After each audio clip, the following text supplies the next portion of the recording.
Hello dear student, कैसे हो आप लोग। डियर स्टूडेंट, आज की इस वीडियो में हम बोर्ड एग्जाम में कॉपी कैसे लिखें, बोर्ड एग्जाम में कॉपी लिखने का सही तरीका क्या है और बोर्ड एग्जाम में कॉपी लिखते समय हमें कौन सी गलतियां नहीं करनी चाहिए, आज की इस वीडियो में हम आपको बताने वाले हैं। बोर्ड एग्जाम में 100 में से 95 मार्क्स आप बिल्कुल पक्का कर लें। बोर्ड एग्जाम में जो टॉपर होते हैं, टॉपर भी ऐसे ही लिखते हैं कॉपी, जो आज की इस वीडियो में हम आपको बताने वाले हैं। तो वीडियो को आप लोग लास्ट तक देखिएगा, क्योंकि आज की इस वीडियो में कॉपी लिखने का बिल्कुल बेस्ट तरीका बताने वाले हैं। तो चलिए शुरू करते हैं। बोर्ड एग्जाम में कौन सा पेन हमें यूज करना है, ये देखिए। ये कुछ पेन है हमारे पास, ये आप देख सकते हैं।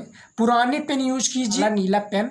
और उसके बाद में एक स्केच आपको लेकर जाना है। स्केच की आपको बहुत ज़्यादा ज़रूरत पड़ेगी, और एक आपको स्केल लेकर जाना है, स्केल भी ज़रूरत। तो काला पहले करना क्या है, यहाँ पर आपको लिख देना है खंड का। यहाँ पर आप इस तरह से खंड का लिख दीजिए। उसके बाद में कीजिए का, क्योंकि प्रश्नोत्तर नंबर पहला से हमारा स्टार्ट हो जाता है, और यहीं से बहुविकल्पीय प्रश्न के थ्रू सारी चीज़ें स्टार्ट हो जाती हैं। तो यहाँ पर आपको करना क्या है, यहाँ से आपको स्टार्ट कर देना है, लिख देना है प्रश्नोत्तर संख्या 1।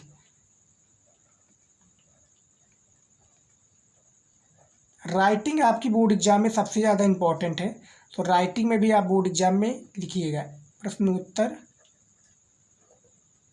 संख्या कितनी है भैया, प्रश्नोत्तर संख्या 1। उसके बाद में आपको अब पटरी की इस्तेमाल करना है। यहाँ पर देखिए पटरी हमने ले लिया है, और उसके बाद में ये देखिए, उसके बाद में आपको अंडरलाइन कर देना है। पटरी की सहायता से क्या करना है, आपको अंडरलाइन कर देना है ताकि अच्छे से दिखे। अब यहाँ पर देखिए प्रश्नोत्तर नंबर 1 हमने डाल चुका हूँ। अब यहाँ पर आप देखिए क्या है, यहाँ पर आप देख सकते हैं खा नंबर में पहला का नंबर से है। अब सबसे पहले हमें करना क्या है, सबसे पहले हमें ये पटरी से इसको पार देना है। क्या है, क्योंकि जो सारे क्वेश्चन हैं इसके अंदर ही रहें। ये देखिए,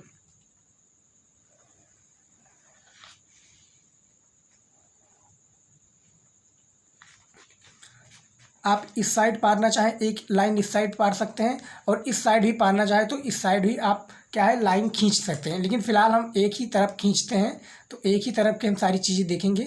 अब यहाँ पर देखिए सबसे पहले क्या है, हमने डाल दिया प्रश्नोत्तर नंबर 1। उसके बाद में अब क्या करेंगे, जैसे यहाँ पर आप देख सकते हैं प्रश्न पहला पूछा गया है का नंबर का, कि चंद छंद वर्णन की महिमा के रचनाकार हैं। तो जैसे हमें पता है भैया कवि गंग क्या है, इन चारों विकल्प में से कवि गंग हो जाएंगे, यानी सी नंबर राइट आंसर हो जाएगा। तो हम करेंगे क्या, सबसे पहले हमें करना क्या है, कॉपी लिखते समय ये आपको ध्यान रखना है। सबसे पहले आपको ये करना है, ये देखिए सबसे पहले यहाँ पर आपको डाल देना है का नंबर।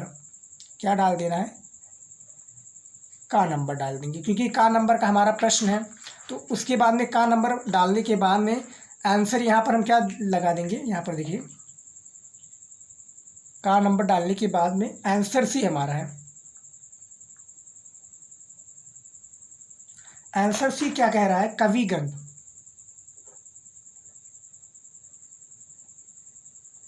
यहाँ पर जो पहला का नंबर है, का नंबर का राइट आंसर क्या हो जाएगा, का नंबर का भैया सी राइट आंसर हो जाएगा गंग। उसी प्रकार से हमारा खा नंबर का है, यहाँ पर देखिए खा नंबर का प्रश्न है कि हिंदी गद्य के प्रवर्तक कहे जाते हैं, कौन कहे जाते हैं, 4 विकल्प दिए हुए हैं। ए, यहाँ पर देख सकते हैं A B C D। तो हिंदी गद्य के प्रवर्तक कौन है, खा नंबर में, क्योंकि 5 प्रश्न आपका इसमें पूछे जाएंगे और 5 प्रश्न पद में पूछे जाएंगे। टोटल जो आपका बहुविकल्पीय प्रश्न हिंदी में क्लास 12 हिंदी में 10 प्रश्न पूछे जाते हैं। अब देखिए हिंदी गद्य के प्रवर्तक भारतेंदु हरीशचंद्र जी हैं। तो ये देखिए खा नंबर का हमारा ए सही है। तब हम क्या करेंगे, यहाँ पर देखिए यहाँ पर हमें 2 लाइनों को छोड़ देना है। लाइनों को 2 लाइनों को हमें इसलिए छोड़ना ताकि कब क्या है जो एग्जामिनर को अच्छे से दिखे। उसके बाद में क्या करना है, खा नंबर इस तरह से डालने के बाद में ब्लैक पेन हमें फिर उठाना है। उसके बाद में यहाँ पर ए लगा देंगे। क्या लगा देंगे, ए, क्योंकि हमारा खा नंबर का ए सही है, ताकि एग्जामिनर बोर्ड एग्जाम में स्टूडेंट ये आपको याद रखना है राइटिंग में लिखिए, क्योंकि राइटिंग में आप जब लिखेंगे तब एग्जामिनर को क्या है राइटिंग में पसंद है, और साफ़ सुथरा लिखिए। जैसा कि आप देख सकते हैं हमने बोर्ड इसमें लिख रहा हूँ क्या है, भारतेंदु हरीशचंद्र जी।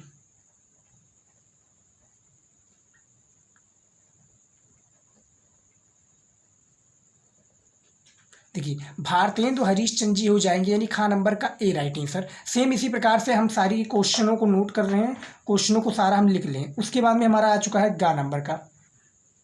देखिए आपको इसी लाइन के अंदर सारी चीज़ें करनी है जो ऑब्जेक्टिव क्वेश्चन है, यानी जो आपका बहुविकल्पीय प्रश्न है, आपको इसी तरीके से करना है। उसके बाद में देखिए इनमें से आपका राइट आंसर हो जाएगा सी राइट आंसर।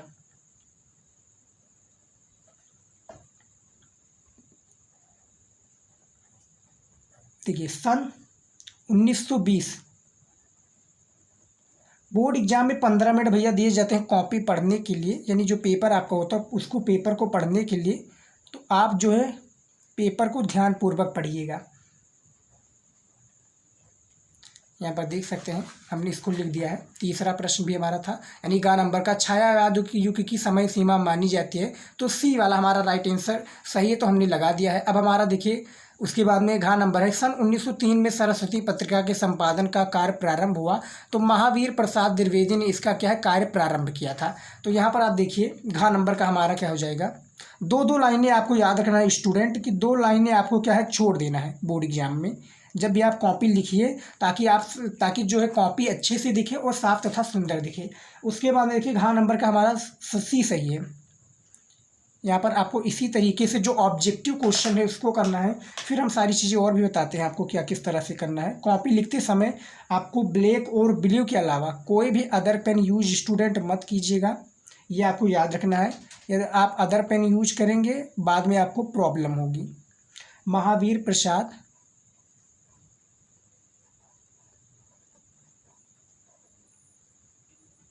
द्विवेदी ने, ये देखिए महावीर प्रसाद द्विवेदी ने, हमारा ये हो गया। उसके बाद में देखिए क्या है अड़ा नंबर हमारा आ जाता है। यहाँ पर देखिए अड़ा नंबर क्या है, पैरों में पंख बांधकर रचना विधा है, तो पैरों में जो पंख बांधकर रचना विधा है यात्रा वृत्त है। यहाँ पर देखिए इस पेपर को जो हमारा क्लास 12 हिंदी का जो ये पेपर वाला है, ये पेपर को हमने हल करके पूर्ण रूप से बता दिया है कि किस तरह से आपको हल करना है बोर्ड एग्जाम में। यदि आपने ये वाला वीडियो नहीं देखा इसका, तो वो वाला भी वीडियो आप देख सकते हैं, आपको हमारा चैनल पर मिल जाएगा। बहुत ही ज़्यादा इंपॉर्टेंट वीडियो है, तो प्लीज़ चेकआउट कीजिएगा, आपको वो वीडियो भी चैनल पर मिल जाएगा। इससे आपको क्या होगा 30 से 40 नंबर, यदि आप 2023 का पेपर हल करेंगे तो बहुत ही आसानी से आपको मिल जाएगा। उसके बाद में देखिए क्या है यात्रा वृत्त हो जाएगा राइट आंसर। अब यहाँ पर देख सकते हैं हमने 5 प्रश्न को यहाँ पर लिख दिया है प्रश्नोत्तर नंबर 1 में, क्योंकि जो आपका गद्य से ये 5 प्रश्न पूछे गए हिंदी में क्लास 12। उसके बाद में आप देख सकते हैं खंड का से हमारे ये सारे प्रश्न स्टार्ट हो रहे हैं। आप देख सकते हैं किस प्रकार से हमने लिखा है, इसी प्रकार से आपको लिखना है। उसके बाद में अब हम अगला प्रश्न देखते हैं। 5 प्रश्न हमने कर दिया है, 5 प्रश्न को और करते हैं। ये देखिए अब हमारा आ चुका है प्रश्नोत्तर नंबर 2। यहाँ पर आप देख सकते हैं प्रश्नोत्तर 2 में भी 5 प्रश्न पूछे गए। अब ये पद्य से आ गया है, क्योंकि क्लास 12 हिंदी में आपने देखा होगा क्लास 10 में या क्लास 12 में गद्य और पद्य दोनों होता है, तो उन्हीं में आपका ये सारा प्रश्न होता है। तो प्रश्नोत्तर नंबर सबसे पहले हम 2 डालेंगे। यहाँ पर सबसे पहले हम पटरी से खींच देते हैं ताकि कोई प्रॉब्लम ना हो। बोर्ड एग्जाम में आप ये ध्यान रखिएगा कि पटरी से आपको खींचना बहुत ज़रूरी है। क्या है, लाइनों को आपको पटरी से खींचना बहुत ही ज़रूरी है, ये आपको याद रखना है। तो लाइनों को आप पटरी से खींच दीजिएगा।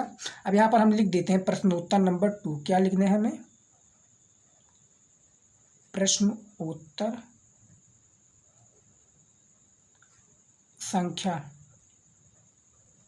संख्या डाल दीजिए या नंबर डाल दीजिए, कोई नहीं है। प्रश्नोत्तर संख्या 2। उसके बाद में पटरी की सहायता लेंगे हम और ब्लैक स्केच से। याद रखिएगा ज़्यादा गाढ़ा मत चलाइएगा ब्लैक स्केच, नहीं तो दोनों पार्ट दिखने लगा। हल्के हाथों से, याद रखिएगा हल्के हाथों से इस तरह से आप कर दीजिए। और देखिए प्रश्न उत्तर डालने से पहले आपको करना क्या है, आपको प्रश्न उत्तर ब्लैक पेन से डालना है और स्केच से हल्के हाथों से, आप स्केच से भी आप लिखना चाहें तो लिख सकते हैं। फिलहाल आप देख सकते हैं प्रश्न उत्तर नंबर 2 डाल दिया है। सेम प्रोसेस इसमें भी है, यानी का खा वाला आप देख सकते हैं, का खा गा इसी प्रकार से है। तो इसको भी हम जल्दी जल्दी पूरा करके दिखा देते हैं, फिर अगले टॉपिक पर हम बढ़ते हैं। देखिए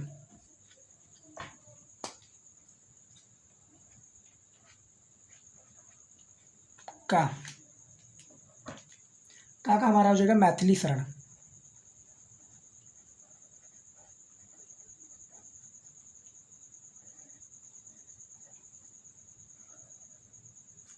मैथिली शरण गुप्त हो जाएगा। उसके बाद में देखिए 2 लाइनों हमें यहाँ पर भी छोड़ना है। फिर खा खा में हमारा देखिए प्रश्न में आपको दिखा देता हूँ। यहाँ पर आप देख सकते हैं, यहाँ पर देखिए खा नंबर में कि छायावाद काल से संबंधित नहीं है, यानी कोई एक है जो छायावाद काल से संबंधित नहीं है इन चारों में। तो जैसे गिरधर शर्मा नवरत्न जी हैं, इससे संबंधित नहीं है, तो डी हमारा जो राइट आंसर हो जाएगा। तो डी हमारा राइट आंसर हो जाएगा। तब क्या करेंगे, यहाँ पर देखिए क्या करना है, इस प्रकार से हमें डी डाल देना है और यहाँ पर हमारा बी सही था, तो यहाँ पर हमने बी डाल देना है। अब देखिए यहाँ पर हमने भूल चुका हूँ, यहाँ पर आप देख सकते हैं। तो यहाँ पर आप थोड़ा थोड़ा गैप करके डालिएगा। यहाँ पर हमने इस तरह से डाल दिया है। यहाँ पर आप देख सकते हैं डी वाला हमारा राइट आंसर सही है। तो डी वाला क्या सही है,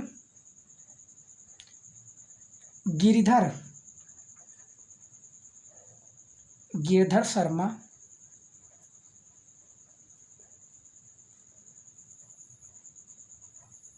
नवरत्न, वो तेल वाला नहीं है भैया, नवरत्न, ये गिरधर शर्मा नवरत्न इनका पूरा नाम है। उसके बाद में देखिए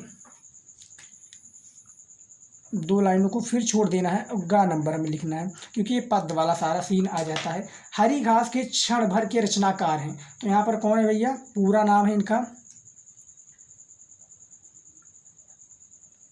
सी हमारा इसका सही विकल्प हो जाएगा, सच्चिदानंद हीरानंद।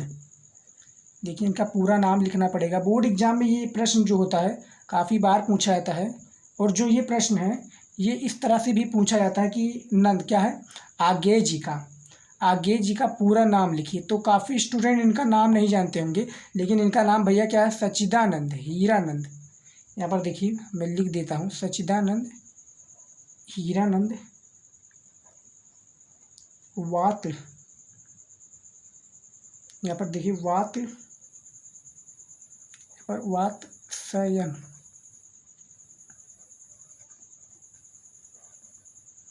वात्स्ययन आगे हो जाएगा।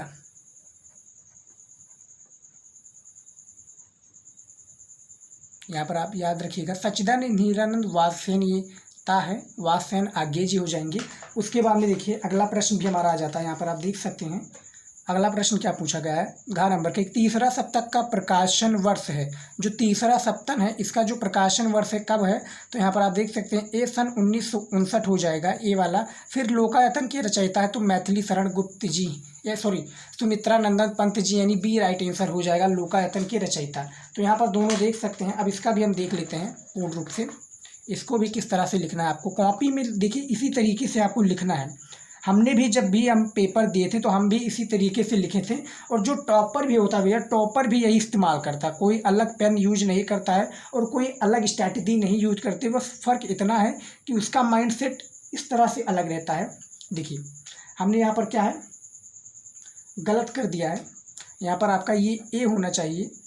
आपको ज़्यादा काट पीट नहीं करना है। यहाँ पर आप फिलहाल देख सकते हैं काट पीट हम कर रहे हैं ज़्यादा, लेकिन आपको बोर्ड एग्जाम में बिल्कुल भी काट पीट नहीं करना है। यहाँ पर ये आपका ए राइट आंसर हो जाएगा। तो ए वाले में देखिए घा का ए हो जाएगा। देखिए क्या हो जाएगा, सन 1959 हो जाएगा, 1959 ईस्वी हो जाएगा इसका राइट आंसर। क्या है, तीसरा सप्तक का प्रकाशन वर्ष, यहाँ पर आपको बताना है। अब देखिए वहाँ पर हम प्रश्न तो लिख नहीं सकते, इसीलिए हमें राइट आंसर लिखना है। उसके बाद में देखिए क्या है, अड़ा नंबर हमारा आ जाता है। अड़ा नंबर में हमारा जो राइट आंसर क्या हो जाएगा, बी हो जाएंगे, सुमित्रा नंदन पंत जी।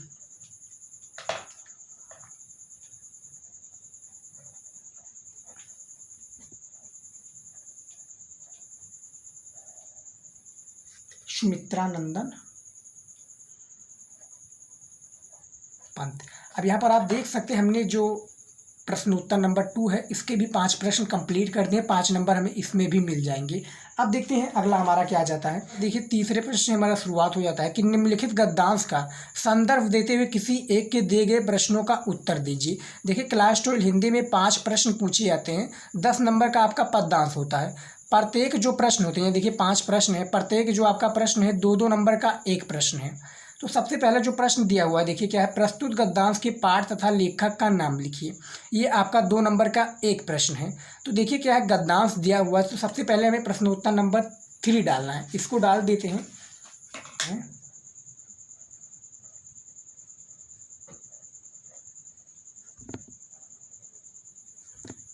प्रश्नोत्तर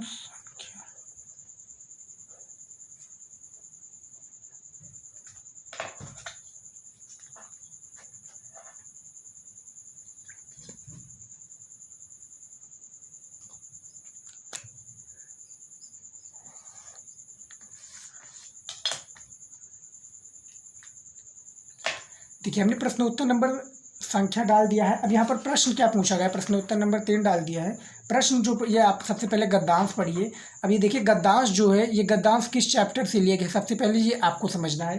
तो ये जो गद्यांश लिया गया है भैया, किस चैप्टर से लिया गया है बता दूं। ये जो गद्यांश है आपका, यहाँ आप देखिए, मुझे मानव जाति की दुर्दम निर्मल धारा के हजारों वर्ष का रूप साफ दिखाई दे रहा है। तो ये जो भैया गद्यांश है, ये अशोक के फूल से लिया गया है, यानी जो अशोक के फूल है आचार्य हजारी प्रसाद जी, इसके लेखक हैं इस गद्यांश के। तो सबसे पहला नंबर जो प्रश्न पूछा गया था कि प्रस्तुत गद्यांश की पाठ तथा लेखक का नाम लिखिए, यानी इसका जो गद्यांश है इसके लेखक कौन है और इसके पाठ का क्या नाम है। तो इसके पाठ का नाम है भैया अशोक का फूल। तो सबसे पहले हमें संदर्भ लिखना पड़ेगा। अब भैया संदर्भ किस तरह से लिखेंगे, पहला प्रश्न है।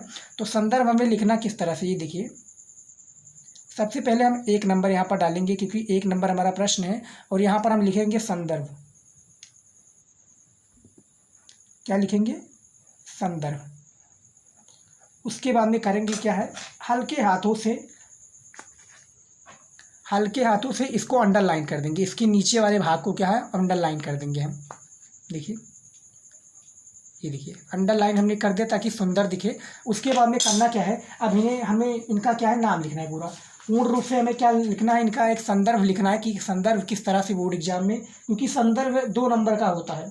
अब एक प्रकार से आप अलग प्रकार से संदर्भ होता है, एक अलग प्रकार से संदर्भ एक होता है क्या है, आपको पाठ का नाम लिख देना है, डायरेक्ट लेखक का नाम लिख देना है, तो उसमें भी आपको 2 नंबर दे दिया जाएगा। लेकिन जो हमारा सजेशन है आपको लोगों को, आप संदर्भ लिखिए। संदर्भ लिखने से क्या होता है, कॉपी की जो दिखावट है वो अच्छी दिखने लगती है। तो देखिए क्या है, प्रस्तुत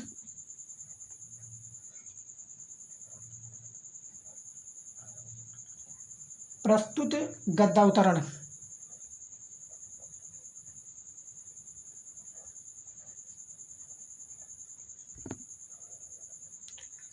देखिए प्रस्तुत गद्यावतरण हमारी पाठ है, प्रस्तुत गद्यावतरण हमारी पाठ्य पुस्तक,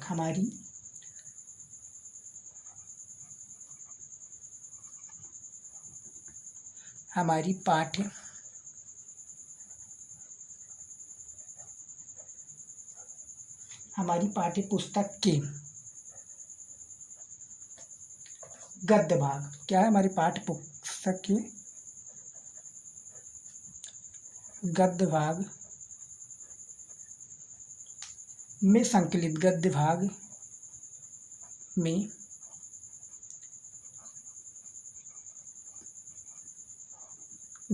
में संकलित तथा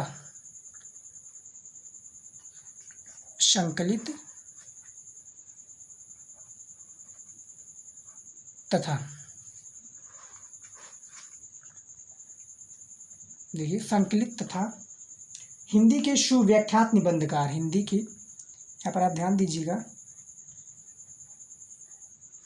हिंदी के राइटिंग में आप लिखिएगा, स्टूडेंट याद रखिएगा, writing is most important for board exam. Hindi के सुव्याख्यात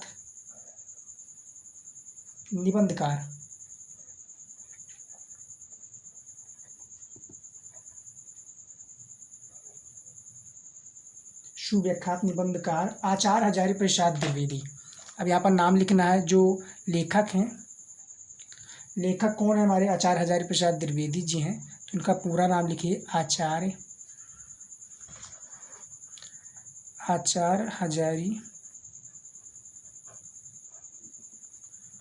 हजारी प्रसाद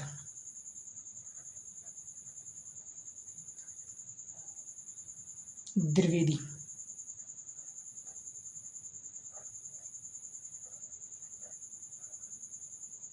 आचार्य हजारी प्रसाद द्विवेदी, हमने इनका पूरा नाम लिख दिया है। उसके बाद में क्या है, द्वारा लिखे,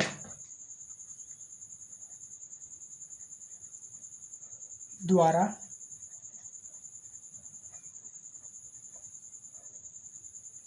आचार्य हजारी प्रसाद द्विवेदी द्वारा लिखित अशोक के फूल,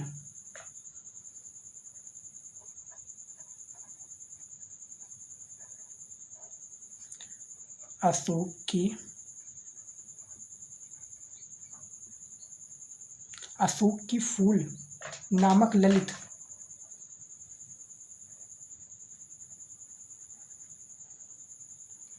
नामक ललित निबंध से अवतरित है। निबंध से अवतरित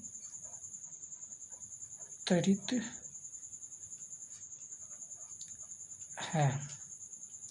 अब यहाँ पर आप देख सकते हैं हमने संदर्भ लिख दिया है। संदर्भ देखिए आपको राइटिंग में लिखना है। संदर्भ लिख दिया कि प्रस्तुत गद्य अवतरण हमारी पाठ्य पुस्तक के गद्य भाग में संकलित तथा हिंदी के सुव्याख्यात निबंधकार आचार्य हजारी प्रसाद द्विवेदी द्वारा लिखित अशोक की फूल नामक ललित निबंध से क्या है अवतरित है। पहला नंबर प्रश्न हमने संदर्भ का आंसर दे दिया है।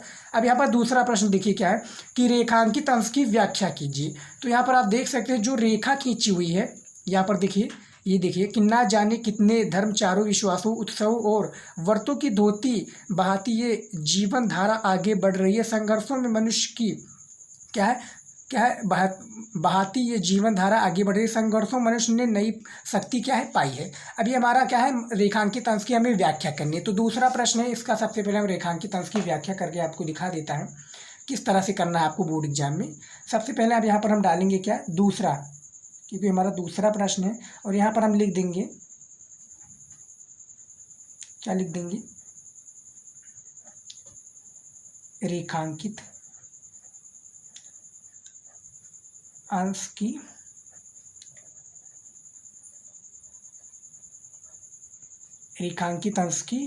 व्याख्या। फिर हल्के हाथों से हम करेंगे क्या, इसको अंडरलाइन कर देंगे।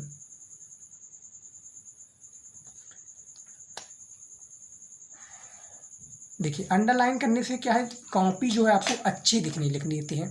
तो देखिए रेखांकित अंश की व्याख्या भी हम कर देते हैं पूरा।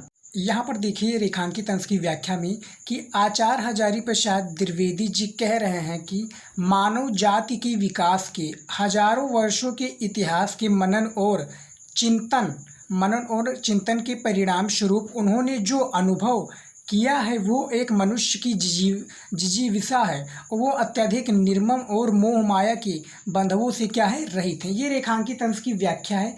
अब देखिए जो एक एक प्रश्न होता है आपका 2-2 नंबर का होता है, तो हमने संदर्भ लिखा 2 नंबर वहाँ पर कंफर्म हो गया। रेखांकित अंश की व्याख्या कर रहा हूँ तो यहाँ पर भी हमें 2 नंबर मिल जाएंगे। अब देखिए जो तीसरा प्रश्न क्या पूछा गया था, यहाँ पर देखिए 2 प्रश्न जो होते हैं कंपलसरी होते हैं। ये आपके क्या है चाहे गद्यांश हो या पद्यांश हो, ये दोनों में पूछे जाते हैं। रेखांकित अंश की व्याख्या और पाठ तथा लेखक का नाम। तीसरा प्रश्न जो होता है जो ये सारे 3 प्रश्न होते हैं ये आपके इसी क्या है जो गद्यांश दिया हो इसी में मिल जाएंगे। जैसे कि यहाँ पर देखिए मनुष्य सभ्यता एवं संस्कृति को किस प्रकार से रौंद रहा है, ये 2 नंबर का प्रश्न है। तो ये देखिए गद्यांश यदि आप ध्यान पूर्वक पढ़ेंगे तो इसका आंसर मिल जाएगा। देखिए मनुष्य की जीवनी शक्ति बड़ी निर्मम है, वो सभ्यता और संस्कृति के क्या वृथा मोह को रौंदती चली आ रही है।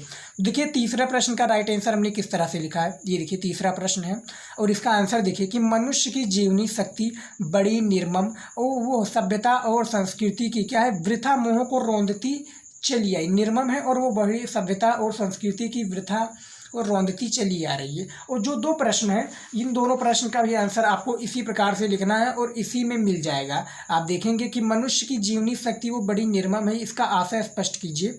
तो यहाँ पर आप देखिए मुझे मानव जाति की दुर्गम और हजारों वर्षों शादी और मनुष्य की जीवनी शक्ति, यहाँ पर क्या है यहाँ पर आप देखिए इसको आपका आंसर यहाँ पर जीवन शक्ति यहाँ पर इसका मिल जाएगा। बड़ी शक्ति क्या निर्मम क्यों है, यहाँ तक इसका आंसर मिल जाएगा। यहाँ पर यहाँ से देख सकते हैं यहाँ तक, यहाँ से लेकर यहाँ तक चौथे नंबर प्रश्न का। और मनुष्य ने किस प्रकार द्वारा कहीं नई शक्ति पाई है, तो यहाँ पर देखिए संघर्षों से मनुष्य ने नई शक्ति पाई है। तो यहाँ पर 5 प्रश्न का आंसर आपको मिल जाएगा। आप देख सकते हैं हमने संदर्भ को किस तरह से लिखा है। बोर्ड एग्जाम में इसी तरीके से लिखना है और यदि आपका कोई भी शब्द गलत हो जाता है तो काफ़ी स्टूडेंट क्या होते हैं उसको गूंच देते हैं, तो ये आपको नहीं करना। जैसे यहाँ पर देखिए बड़ी निर्मम, बड़ी यहाँ पर हमने एक बार फिर लगा दिया है तो हमने एक लाइन आप देख सकते हैं एक लाइनों से हमने खींच दिया है, तो ये आपको गलती नहीं करना है। काफ़ी स्टूडेंट क्या करते हैं एक लाइन आपको खींचना है, काफ़ी स्टूडेंट इस तरह से कर देते हैं। तो इस तरह से कर देंगे तो कॉपी क्या है भद्दी दिखने लगी, तो भद्दी आपको दिखने ना, इसीलिए आपको क्या कीजिए जब कोई भी वर्ड गलत हो जाए तो आपको एक शब्द इसी प्रकार से आप खींच दीजिए, एग्जामिनर समझ जाएगा भैया कि ये वर्ड क्या है गलत है। तो रेखांकित अंश की व्याख्या हमने कर दिया है। सेम इसी प्रकार से आपको पद्यांश को भी हल करना है, पद्यांश को भी हल करेंगे। फिर जीवन परिचय को आप देंगे, जीवन परिचय को भी आप इसी प्रकार से देंगे। तो आप देख सकते हैं जो हमारे कॉपी लिखने का तरीका है बोर्ड एग्जाम में जो कॉपी किस तरह से लिखनी चाहिए और कौन कौन सी गलतियां हमें नहीं करनी चाहिए हमने पूर्ण रूप से बता दिया है। तो आज की इस वीडियो में स्टूडेंट बस इतना ही, मिलता है नेक्स्ट वीडियो।